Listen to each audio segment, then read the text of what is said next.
C'est l'heure de la revue des revues avec Élisabeth Étienne. Élisabeth, tu nous emmènes dans l'actualité du mois d'octobre avec le portrait d'une ville qui fonctionne d'une façon très, très particulière en Inde. Oui, tout à fait. La ville d'Auroville, à ne pas confondre avec Hérouville. Donc, non. La communauté d'Auroville, qui signifie ville de l'aurore, une ville de 2500 habitants au sud-est de l'Inde, près de Pondichéry, qui vit donc, comme tu le disais, là, sans autorité municipale, sans policiers, etc. C'est une ville qui a été inaugurée en 1968 avec l'appui de l'UNESCO. Et c'est une idée d'une femme qui s'appelle Mira Alfassa, qu'on surnommait la mère, une femme née à Paris, juive, d'un père turc et d'une mère égyptienne.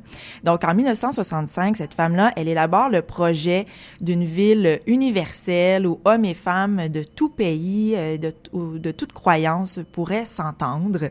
Le but est vraiment de réaliser l'unité humaine. Donc, à cette époque-là, le territoire était un simple désert. Et avec l'appui de l'UNESCO et du gouvernement indien, on a planté des arbres, etc.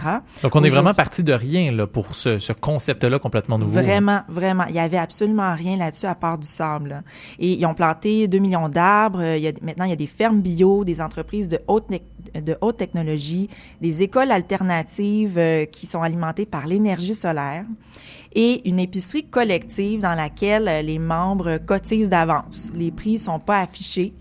Donc, on achète une carte avec de l'argent, là, puis on paye avec ça après. Donc, la ville a son propre système financier, mais utilise quand même l'argent ordinaire. Les gens qui n'ont pas de moyens, en fait, ils travaillent et ils ont une espèce de compensation, là, un petit salaire à la fin du mois, là, en roupies. Et les gens qui sont mieux nantis travaillent aussi, mais de façon bénévole. Et on fait ce qu'on veut pour gagner sa vie selon les talents de chacun. Et on dit, le travail à Auroville, c'est ça, c'est pas pour gagner son pain, mais pour s'exprimer. Donc, évidemment, il y a quelque chose de très spirituel là-dedans. Évidemment que le yoga est présent et tout ça.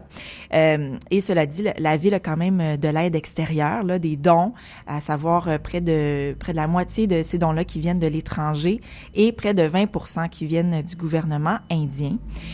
Ce qu'il faut savoir, c'est que malgré toute la bonne volonté, là, il y a quand même beaucoup de défis. Il y a notamment une crise de logement parce que c'est difficile de trouver les sous pour acheter des terrains. Ouais. Il y a des spéculateurs qui rôdent aussi et il y a de moins en moins de jeunes là, avec le temps qui viennent s'installer là parce que, on sait, les jeunes ont moins d'argent.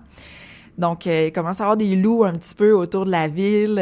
C'est un petit peu difficile de garder le truc un peu hippie de la base. Là, mais... Alors, c'est pas une panacée, mais disons que c'est des pistes de réflexion très, très intéressantes pour des problèmes que nous-mêmes, on a ici dans une ville traditionnelle comme Montréal, par exemple. Oui, tout à fait. Puis ça fait 50 ans que ça existe. Faut quand même laisser un petit peu de temps, là, voir si le projet est viable. Là, et pourrait se transporter ailleurs, peut-être en Occident. On en parle dans le numéro d'octobre du magazine L'Actualité, la ville Peace and Love, donc cette ville indienne. Élisabeth Étienne, merci beaucoup.